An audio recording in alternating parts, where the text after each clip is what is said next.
Livro de Eclesiastes, capítulo 3, do versículo 1 até o versículo 8, é o texto que nós vamos ler neste momento. Eclesiastes, capítulo 3, de 1 a 8. Tudo tem o seu tempo determinado, e há tempo para todo o propósito debaixo do céu.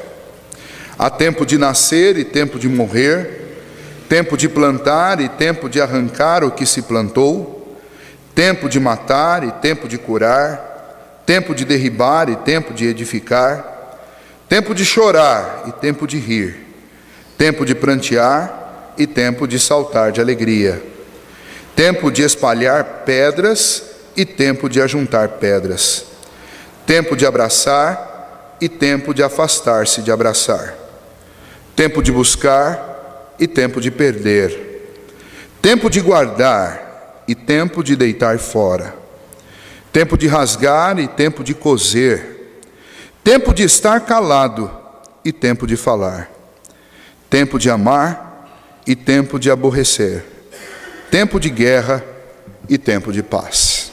Vamos orar mais uma vez.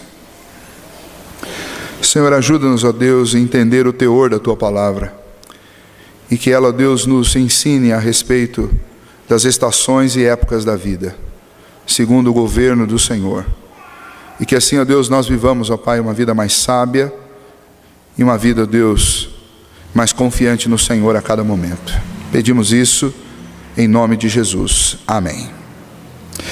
Este é o texto de Eclesiastes que provavelmente é mais conhecido em todo o livro. Possivelmente o texto mais lido deste livro, que é um livro cheio de coisas esquisitas. É um livro que nos faz olhar para as circunstâncias que nós não gostamos de encarar.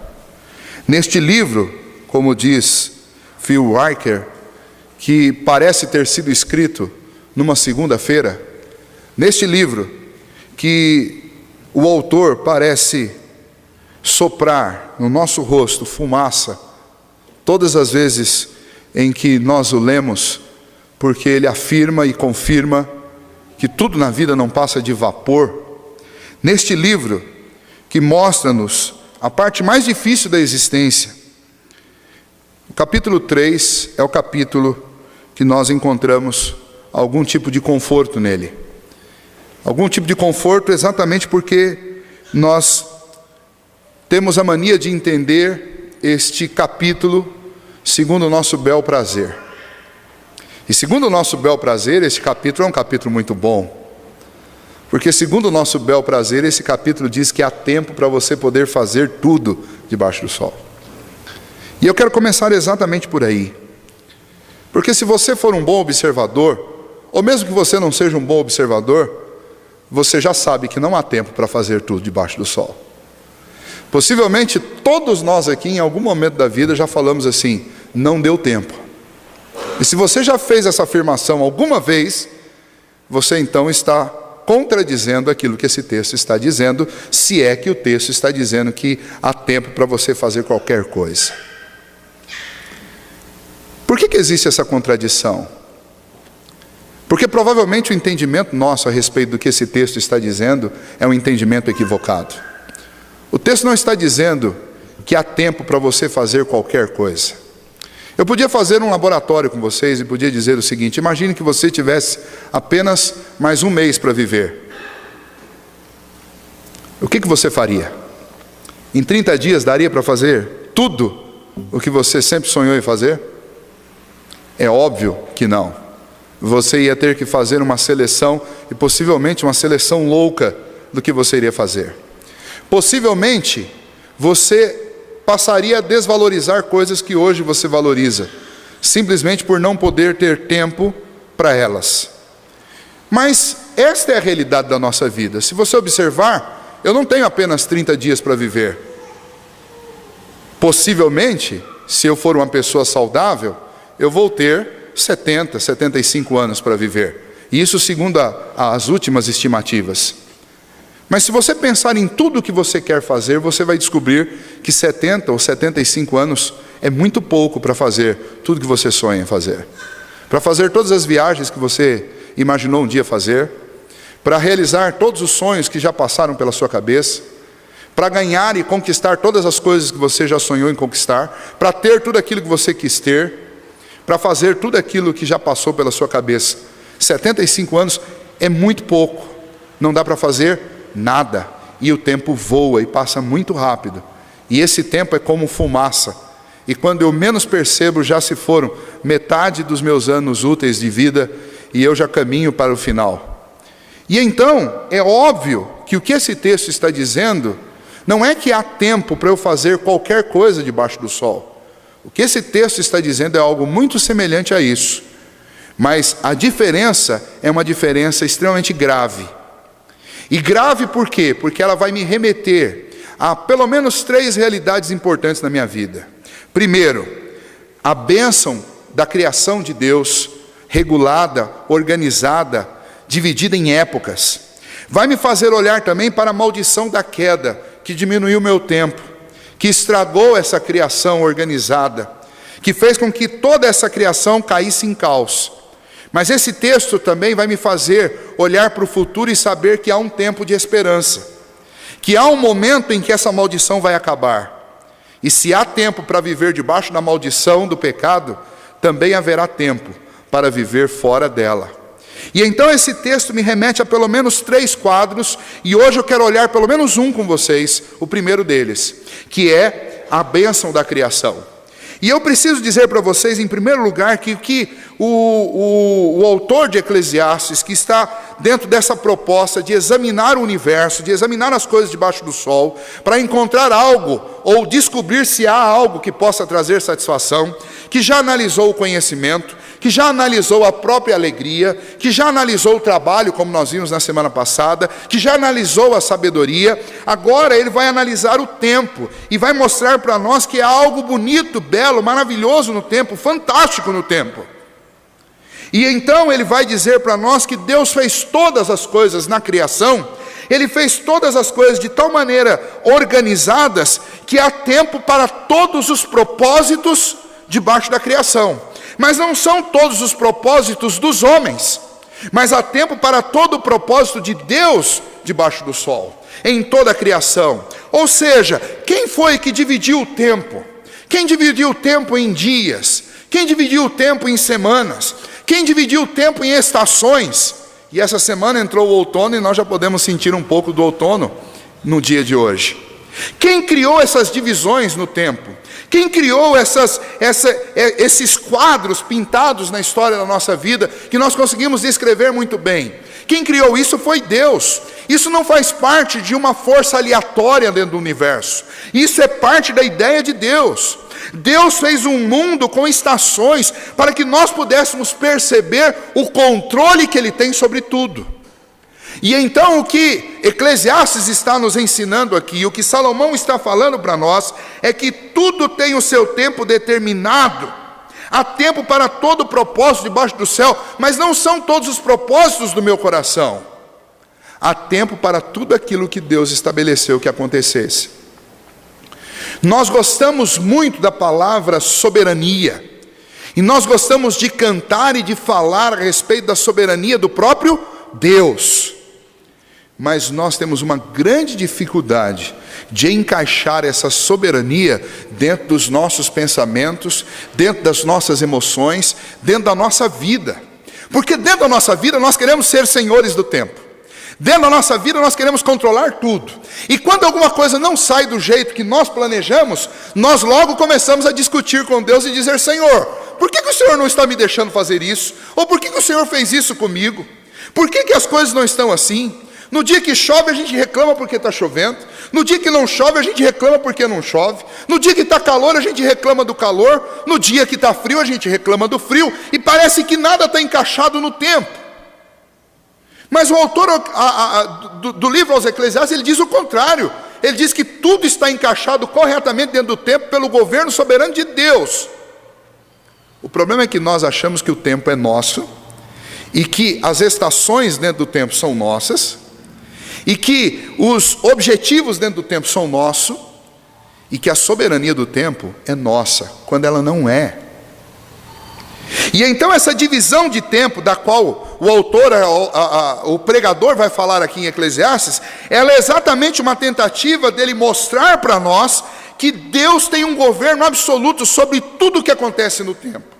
E ele vai fazer isso mostrando o quê? Ele vai mostrar para nós 14 pares, 14 polos, que tem a ver, obviamente, com o número 7. Se você pensar 7 mais 7 são 14, e então ele está usando esse número, porque dentro da língua hebraica e nos textos bíblicos, o número 7 ele é usado como símbolo de perfeição, e tudo que está associado ao 7 e seus múltiplos tem a ver com a ideia de perfeição. Então, o que Salomão quer mostrar aqui com a sua sabedoria, é que o que ele vai falar é algo perfeito, e é algo que se fecha perfeitamente, e ele pega 14 pares de circunstâncias para mostrar que existe tempo determinado por Deus para todos os propósitos do coração de Deus dentro do nosso tempo, dentro da história.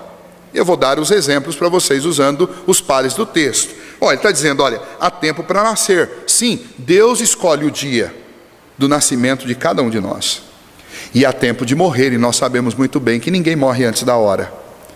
Deus nos chama à presença dele no dia em que ele escolheu. E por mais que um acidente ou que um ato violento de alguém possa provocar a morte de uma outra pessoa, ainda assim, nada disso foge ao controle de Deus, e aquela pessoa vai morrer exatamente no dia em que Deus estabeleceu para ela. E fica aqui até um assunto para o Iglesias lá na pena de morte. Se passar e se morrer, só vai morrer porque era o dia. Nós não passamos de meros instrumentos para fazer aquilo que Deus já determinou com a sua santa vontade. Eu não posso abreviar os planos de Deus e eu não posso retardá-los. E é exatamente isso que o autor Eclesiastes está dizendo. Há tempo para você nascer e há tempo para você morrer. Quem estabeleceu essas datas? Foi o Senhor. Há dia certo para plantar e há dia certo para colher. E os agricultores que estão aqui que me digam, eles sabem disso. Existe. Deus, pela sua sabedoria, tem dado aos homens conhecimento para interpretar esses dias e para saber qual é o dia de plantar. E deu também a eles a ciência para saber qual é o dia de colher. E não adianta plantar no dia errado, porque não vai produzir. E não adianta colher no dia errado, porque vai perder produção. E então o que ele está dizendo? Há tempo para tudo. Esses 14 pares, o que eles significam? Eles são 2 polos. E ele está dizendo o seguinte, não só o início e o fim está estabelecido para todas as coisas, mas quando ele coloca início e fim nesses 2 polos, ele está dizendo também que tudo o que acontece entre uma coisa e outra está debaixo do governo de Deus. Ou seja, entre o dia que Deus estabeleceu para eu nascer e o dia que Deus estabeleceu para que eu morra, dentro desse período todo, tudo que vai acontecer aqui está absolutamente debaixo do controle de Deus. É isso que ele está dizendo. Ele não está dizendo que há tempo para você fazer tudo que você quer, mas ele está dizendo que Deus separou o tempo para que aconteça na sua vida e na minha vida tudo o que ele planejou que acontecesse entre o meu nascimento e a minha morte. Percebe a diferença da maneira comum como nós olhamos para esse texto? Nós olhamos para esse texto sempre acomodando as coisas da seguinte maneira: fique calmo, keep calm at time. Ou seja, fique calmo, você vai ter tempo. Você não vai ter tempo. Agora eu posso dizer para você, fique calmo, porque tudo que Deus quis e tudo que Deus quer que aconteça com você, ou já aconteceu ou ainda vai acontecer segundo o propósito de Deus. E essa é a grande mágica, esse é o grande milagre dentro da criação. Nós não sabemos como Deus faz isso, mas Deus criou esse universo exatamente dessa maneira, estabelecendo dias e modos para cada uma das circunstâncias que acontecem debaixo do sol. E eu não posso perder essa perspectiva na minha vida, porque se eu não estiver absolutamente convencido disso, a minha vida sempre vai ser movida por desespero, por ansiedade, por agonia, muitas vezes por frustração, por decepção, muitas outras vezes movida por sentimentos de fatalismo, porque eu vou olhar para o universo e simplesmente vou imaginar o seguinte: olha, nós estamos aqui num trem desenfreado, e esse trem ele vai descendo a ladeira e ninguém sabe como ele vai chegar lá embaixo, porque ninguém pode detê-lo. Não é isso. A nossa história, o universo não é assim. Muito pelo contrário. Deus está no controle absoluto de tudo. Pastor, mas acontecem coisas gravíssimas e absurdas aos nossos olhos. Acontecem. Mas nenhuma dessas coisas, por mais inexplicáveis que elas sejam para nós, dentro da nossa ignorância, dentro da nossa razão, que é uma razão diante de Deus nula, dentro da nossa justiça, que diante de Deus não passa de trapos de imundícia, e por mais que seja injusto e irracional para nós, Deus tem um motivo de fazer isso. E então o tratado do capítulo 3 é primeiramente a apresentação do governo soberano de Deus sobre todas as coisas. Pegue todos os pares, vamos continuar dentro deles, só para a gente fazer essa reflexão nesse primeiro ponto. Há tempo de plantar e há tempo de arrancar o que se plantou. Tudo o que acontece entre o dia que eu lancei a semente e o dia de tirar a semente, e o próprio dia de lançar a semente e o dia de colher, tudo isso está dentro do governo de Deus. Deus governa tudo. Então você não está sozinho quando não chove. Então você não está sozinho quando chega o dia da colheita e você está lá sozinho para colher. Deus sabe por que você está sozinho. Ele está governando essas coisas. O que mais? Vamos ler os outros pares. Há tempo de matar e há tempo de curar. Ou seja, tudo o que aconteceu desde a nossa queda, eu já vou fazer uma aplicação adiantada, que é o segundo ponto nosso. Tudo o que aconteceu desde o dia da queda do homem até o dia da redenção do homem, tudo isso está dentro do governo de Deus. Deus tinha um dia para a humanidade cair, e Deus tem um dia para redimir e para curar definitivamente os seus. Veja só, continue. Há tempo de derribar e há tempo de edificar. Deus sabe por quê que muitas das edificações dos homens, inclusive aquelas que foram feitas com a autorização de Deus, caíram. E Deus sabe como Ele há de levantar um edifício glorioso no fim. Mas isso se aplica também às questões da nossa vida. Se tivesse alguém aqui que tivesse passado por um desses desastres naturais, quando a água vem e derruba a sua casa e faz alguma coisa desse tipo, desse tipo de calamidade, eu podia dizer, há tempo. Essas coisas não aconteceram fora do governo de Deus. Deus ordenou, e Deus há de ordenar o dia da edificação. E tudo que acontece nesse intervalo está dentro do governo de Deus. Há tempo de chorar e há tempo de rir. E aqui está uma experiência que é comum a todos nós. Há o dia do choro. Não necessariamente só o choro de dor, ou só o choro de tristeza, ou o choro de emoção também. E há tempo de rir. E tudo que acontece entre o meu choro e o meu riso, tudo isso faz parte do governo de Deus. Tudo isso está dentro da organização de Deus. Isso faz parte das estações da nossa vida. E a gente tem o hábito de dizer assim, olha, Deus me abençoou no ano tal. Normalmente quando a gente diz isso, a gente está pensando o quê? Foi um ano que eu não chorei. E daí um outro ano que você passou por lutas e provações e chorou muitas vezes, aí você diz, esse ano parece que Deus estava distante. Mas é indiferente, o choro e o riso, Deus está presente em ambos. No nosso caso, olhando apenas o nosso lado, nós sentimos muito mais necessidade. E se você olhar e for extremamente íntegro com você e com Deus, você vai dizer que sentiu muito mais a presença de Deus no ano de choro do que no ano de riso.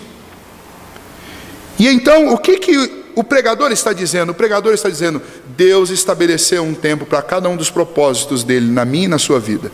Se você não chorou até hoje, não se vanglorie disso porque você vai chorar. Se você não riu até hoje, não chore por isso, porque você vai rir. Se você até hoje só viu coisas sendo destruídas ao redor de você, não se entristeça demasiadamente, você vai ver coisas sendo construídas ao redor de você. Essa ideia.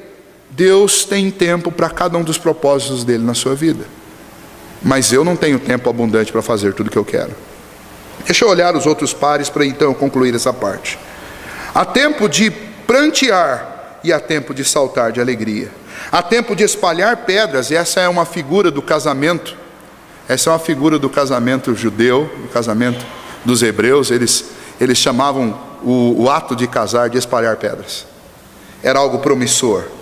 E há tempo de abraçar, tempo de afastar-se, de abraçar, tempo de buscar e tempo de perder, tempo de guardar e tempo de deitar fora, tempo de rasgar e tempo de costurar, tempo de coser. E o mais difícil para nós, há tempo de ficar calado e há tempo de falar. Talvez essa seja a coisa mais difícil para nós, entendermos o dia que Deus quer que a gente fique calado. Nós queremos falar o tempo inteiro. Eu preciso olhar para a criação de Deus e ver que Deus estabeleceu algo maravilhoso na criação. Ele escreveu uma história para mim e para você, e Ele agendou cada um dos eventos dessa história na agenda dos tempos eternos, na agenda dele. Como que eu aplico isso à minha vida? Bom, em primeiro lugar, não olhe para a sua história com uma visão fatalista. Aquela visão de que as coisas estão absolutamente e aleatoriamente fora de controle. E você não sabe o que vai acontecer amanhã. De fato eu não sei, mas eu sei de uma coisa: qualquer coisa que acontecer amanhã será segundo a vontade de Deus na minha vida.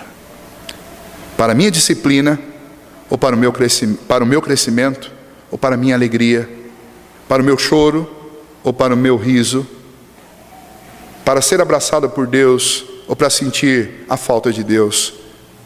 De alguma maneira, que eu não sei explicar como, Deus governa de forma tão absoluta os atos de todos os homens, não só os crentes, mas de todos os homens, que tudo o que acontece comigo, dentro deste universo, acontece segundo a vontade de Deus e na hora, segundo o governo de Deus. Essa é a primeira lição que eu gostaria que você guardasse e aplicasse na sua vida. Então não olhe para as circunstâncias ao seu redor como se essas circunstâncias estivessem soltas. Elas não estão. Se você não está entendendo o que está acontecendo, dobre o joelho e ore. Fala: Senhor, o Senhor não precisa explicar para a minha mente racional, mas contenta o meu coração e me faz saber que o Senhor está no controle. Porque a palavra de Deus diz que tudo coopera para o bem daqueles que amam a Deus. Ou seja, Deus não criou uma história para me jogar num buraco, para me fazer ficar numa situação pior do que a que eu já estou. Deus criou uma história para me aperfeiçoar. Deus me chamou para perto dele, para me edificar.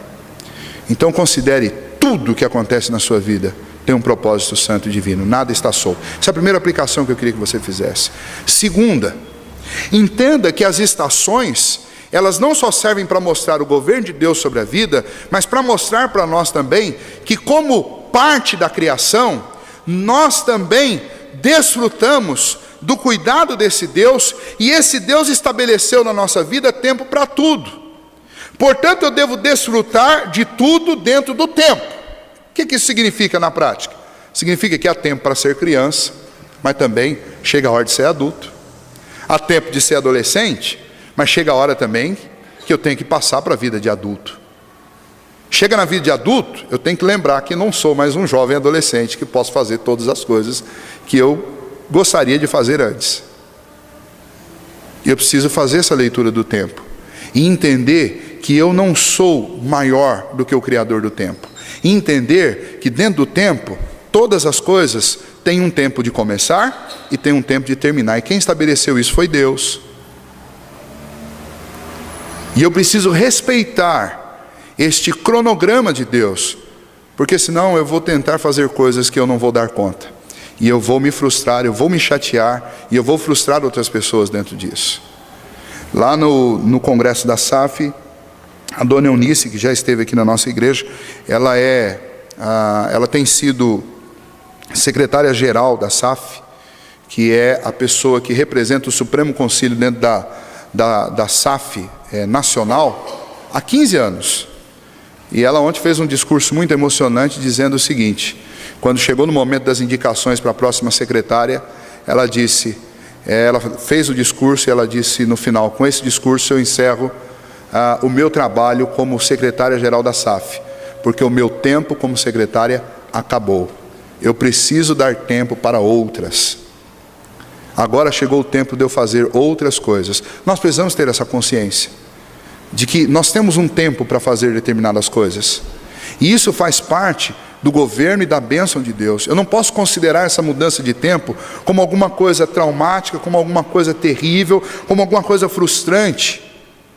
Porque é assim que Deus idealizou as coisas. Há tempo de ser filho, mas vai chegar o tempo de ser pai. E vai chegar o tempo de ser avô.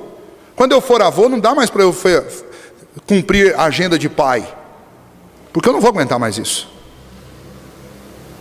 Então existem tempos e épocas na nossa vida para tudo. Se encaixe dentro do seu tempo. Isso é uma bênção de Deus, isso não é mal.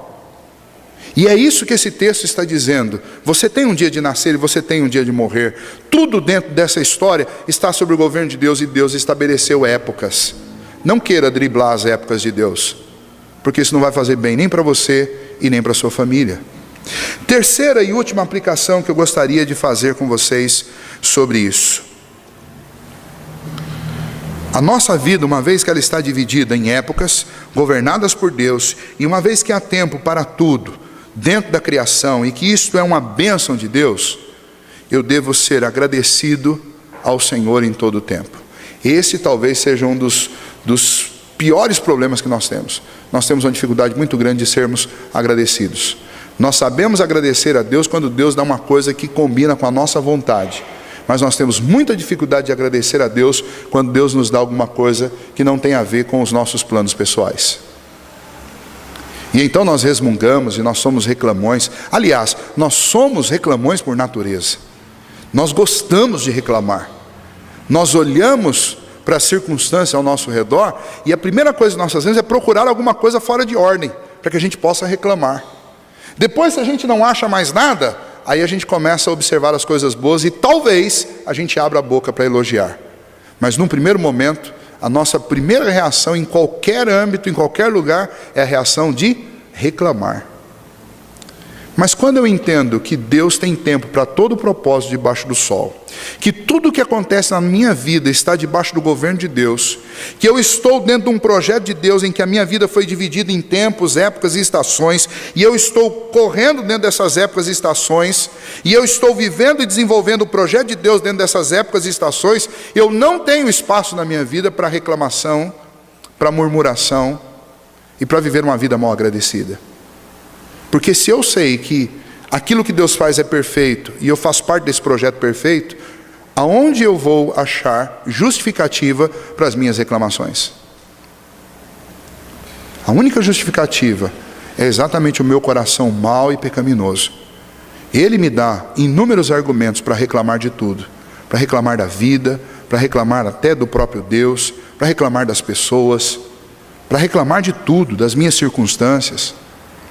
Mas se eu olhar como o autor de Eclesiastes está olhando para a vida, como o pregador está olhando, e entender que tudo tem o seu tempo determinado pela soberania de Deus, que Deus faz isso para o nosso bem, que tudo isso faz parte de um controle magnífico, abençoado de Deus nessa criação dele, eu vou olhar para essas circunstâncias e vou ter reações diferentes. As minhas reações serão reações de gratidão e de louvor a Deus, porque eu vou confiar que o Deus que me fez as promessas, Ele é fiel. Que o Deus que escreveu a minha história é um Deus bom e amoroso. E é um Deus que tem boas intenções para comigo. Ele não tem más intenções. Ele não tem segundas intenções.